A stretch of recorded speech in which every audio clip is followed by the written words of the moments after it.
بعد السلام عليكم ورحمة الله وبركاته. الستايل ده مش واخد حقه خالص.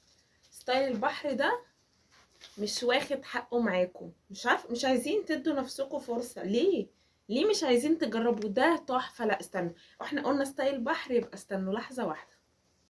لحظة، بما اننا هنعرض في الفيديو ده ستايلات البحر يبقى نلبس ده. ايه رأيكم؟ لا جامدة جامدة. ندخل في الموضوع. إيه حكاية بقى ستايل البحر ده معاكم؟ فينكم؟ ده بقى اوردر، تمام. المهم، صاحبته هو طبعا مش بيتبطن طبيعي. ستايل بحر يا جماعة، شغل جامد من الاخر. حلو، بس صاحبته طلبت ان هو يتبطن. عادي، ايه المشكلة يعني؟ جيتي في جمل يعني نبطنه وما نبطنهوش ليه؟ فاتبطن واتعمل له كمان جيب من جوه، واتحط له كمان كبسولتين كده. دي يعني حتة كده زيادة من عندنا. تمام اهو، حاجة كده شياكة. طب نعرض بقية الألوانات، استنوا معايا. وادي اللون التاني الرصاصي، جامدة بجد، تحفة أصلا.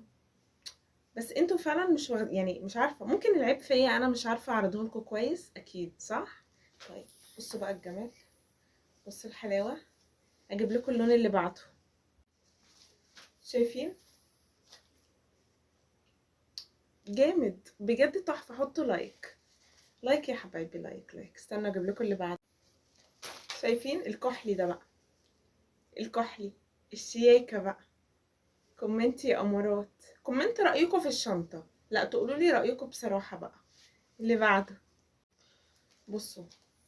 انا لو ما جانيش دول كام شنطه، حوالي 10، انا عايزاهم يتباعوا ل10.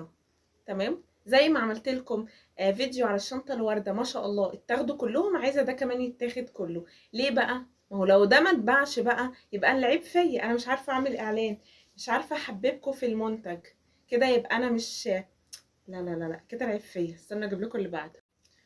الجمال بقى، الحلاوه، الشياكه. امم اللي بعده. امم بصوا، ايه رايكم؟ حلوين صح؟ ايه رايكم؟ اللي بعده. اسفه، ما كانش فيه بعده، بس جبتهم كلهم عادي يعني. ايه رايكم؟ يلا. اقفل انام نص ساعه بس، الاقي الرسايل على الواتساب، بصوا مش بتقف.